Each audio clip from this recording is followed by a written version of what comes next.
Well, the sermon today is Be Radiant, and if you aren't already radiant, because we've witnessed radiance, wake up. It's all around us. All you good-humored people who listen to NPR's, I got to read a scripture first. I forgot about that. Psalm 34. This psalm has a gazillion sermons in it, but I'm only going to do one today. Psalm 34. I will bless God at all times. God's praise shall be continually in my mouth. My soul makes its boast in God. Let the humble hear and be glad. Oh, magnify God with me, and let us exalt God's name together. I sought God, and God answered me and delivered me from all my fears. Look to God and be radiant, so your faces shall never be ashamed. This poor soul cried and was heard by God, saved from every trouble. The angel of God encamps around those who fear God and delivers them. Oh, taste and see that God is good. Happy are those who take refuge in God. Oh, fear God, you, his holy ones. For those who fear God have no want. The young lions suffer want and hunger, but those who seek God lack no good thing. Come, O children, listen to me. I will teach you the fear of God. Which of you desires life and covets many days to enjoy good?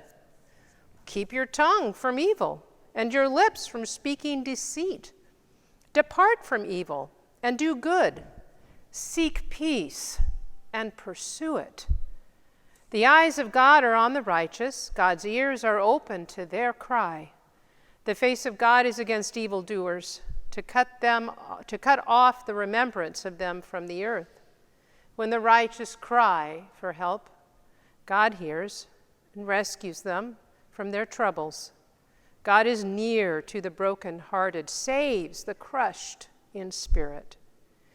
Many are the afflictions of the righteous, but God rescues them from them all. God keeps all their bones, not one of them is broken. Evil brings death to the wicked, and those who hate the righteous will be condemned. God redeems the life of God's servants. None of those who take refuge in God will be condemned. All righty now. If you listen to NPR's Wait, Wait, Don't Tell Me, you may have heard this story already about a 16-year-old high school student who recently won a VW Beetle in a raffle at a funeral home. At the funeral of the previous owner of the 2016 Beetle. That's right. Diane Sweeney told her family her final wish was to raffle off her car to anyone who signed the guest book at her funeral. Pretty good funeral to go to, right? That raffle was announced widely ahead of the service, which was attended by many, many, many people, including a 16-year-old girl who convinced her parents to drive her 40 miles to the service for a chance to win the car. There's the raffle. And there's a little picture of Diane Sweeney. Ms. Sweeney's niece said that as her family, we felt this raffle truly honored our Aunt Diane's last wish and her intentions to help strangers. Our Aunt Diane was every young person's biggest cheerleader and supporter. She'd be thrilled that the winner is a young teen just starting out in life. We also hope that her selflessness and giving spirit are an example for many and will serve to inspire others. And there's the teenager. I think she looks pretty radiant. And so does Diane Sweeney. What does it mean to be radiant? People who are generous of spirit are people who know the generosity of God in their lives. Are there people you've known or have known that when you're with them, they just light up a room, right? The converse is observable. People walk in and as if the transformer blew and all the lights go out. And I've noticed that sometimes people think they're shining a light when all they're really doing is sort of broadcasting an opinion of sorts. The light of which the psalmist writes, the light of which Jesus spoke, the light by which John's gospel describes the Word, is of a substance altogether. This light is both immanent and transcendent. It is both immediate and eternal. It is at the same time gift and developed virtue. The psalmist writes, "Be radiant." Sounds almost as glib as Nike's slogan, "Just do it," or the ill-conceived slogan of the so-called war on drugs, "Just say no." It may on casual first read look like the psalmist is saying, well, if you fear God and you live righteously, you'll be rewarded. If you behave poorly, if you cooperate with evil, you'll be condemned. Yeah, there's a little bit of that in there, but that's kind of a little surface stuff. We need to dig in. We need to look closer. The righteous have plenty of problems in this psalm about which to cry to God. The psalmist has. They cry for help, have troubles, many afflictions. Faithfulness to God does not equal a carefree existence. The good news in this psalm is that God is with the brokenhearted, with the crushed in spirit. God is experienced in the middle of life's muddles and mayhem. That's the experience of this writer. And it is sharing it in the hopes that it will encourage us. You can be radiant even when life sucks. Absolutely. This psalm seeks to point us in a direction for how we do that. Seek God. I did and was delivered from fear. Fear nothing and want for nothing. Fear God and want for nothing. And some of us struggle with that notion of fearing God, like to pass over these passages, ignore them. And there are some passages in the Bible in which fearing God means be afraid, be very afraid. But most of the time, this phrase, fear of God, means have reverence for God. Trust in God.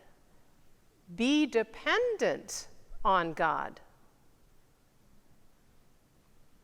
This is what the psalmist intends. Seek God, trust God, have reverence for God, honor God, be dependent on God. In a culture like ours, it values self-assurance, self-reliance over interdependence. A culture like ours that idolizes individualism and independence over community and relationship, being dependent, even on God, is seen as a sign of weakness, moral and spiritual weakness. But it's not. Actually, it's essential. The wisdom of this psalm is thousands of years old, and here we are reading it thousands of years later. It's still valid. Your troubles don't define you. Your successes don't define you. Your suffering, your health, your talent, your foibles, none of that names who you are. None of it has the authority to name who you are.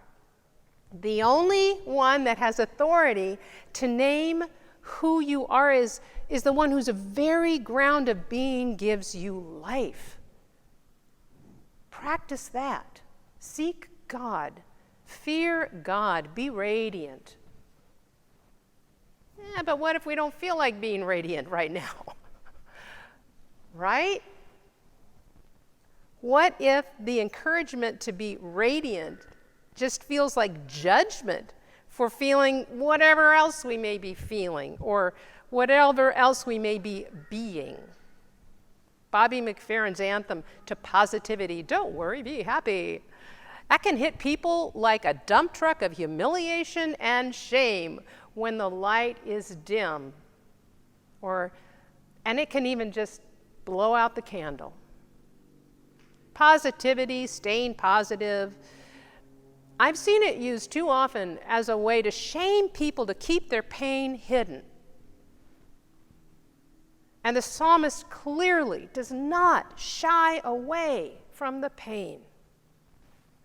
Being radiant doesn't mean being perfect. It doesn't mean being positive. Fake it till you make it. Slap a smile on your face. Don't frown. Turn it upside down. Be radiant. It's to remember who we are. It is to practice as the psalmist invites us to seek God, trust God, honor God, have reverence for, be dependent upon God. I've been listening to James Finley reflect on the teachings of Meister Eckhart. James Finley is a retired depth psychologist and a spiritual writer. I think he's a Christian mystic himself. And in reflecting on Meister Eckhart, who, if you don't know, is a German theologian, well known in his time, the late 13th and early 14th century, was up for heresy and then was excommunicated posthumously after his death. I think he's in good company here. Meister Eckhart was a Christian mystic as well as a theologian. Eckhart describes the infinite generosity of God as the ground. It's something we don't recognize most of the time, even as our very life depends on the generosity of God, giving God's self away again and again, every second, with every breath. It's just like we don't think about breathing, it just happens. This is God giving us life every second, and we don't think about it. Finley says we tend to think that we are nothing but the self things happen to. Do you hear that? We tend to think we are nothing but the self that things happen to, but we're not. We are nothing without God, but we cling to the self that things happen to. There's more to who we are, and that more is what is intimately connected to God. But that connection, it's hard to sense. There are things that get in the way, right? Because we think we're only the self that things happen to. The pain, the struggles, even the successes in our lives do not have the authority to name who we are. What other people say to us or about us does not have the authority to name who we are. Even what I'm saying today. Only the infinite love of God has the authority to name who you are. Eckhart's invitation is to practice that. I think that's the psalmist's invitation as well, is to practice that, a life of devotional sincerity. That's the ground, that's the foundation. And Eckhart points us in the direction of knowing that we are already radiant. We're born radiant. We're infinitely understood. God will never forget us. We preach that we say that every time Mike and I do a funeral memorial service, where remembered in the infinite mind of God, where no one and nothing is ever forgotten. We're all eternal. We need to wake up to what already is. We live a life of devotional sincerity to live more like Christ. And as we do this, we become translucent, Finley says, to the ground, to the shining out through these interior layers of understanding, interior layers of being eternally remembered, interior layers of a love of the presence that loves us so. It is learning to fall in love with the love that infinitely loves you. Learning to fall in love with the love that infinitely loves you. One of the most radiant people I know would say, "Oh, I'm not perfect." Of course, no, I know you're not perfect. You're radiant, I'd say. He's compassionate, kind. He looks for the hope, even when he's frustrated. He complains. He bickers with his wife 1 minute and loves on her the next. And he gets frustrated with the world as it is. The greed, the disregard of the immigrant in our country, in the world. The unkindness of our economy on the poor, the wastefulness of our society, its horrific impact on the planet, and yet he is able to radiate hope. I think people who are radiant radiate light because even in the midst of the struggles and the muddles, they perceive the light in other people. Lois Thompson did. Robin Jones did perceive the light in us. Even when the rest of us have a hard time discerning it. They see through what people think is the self that things happen to, their identity, to see what is real, to see the light. Our friend Michael sees through to that bigger part where the light lives.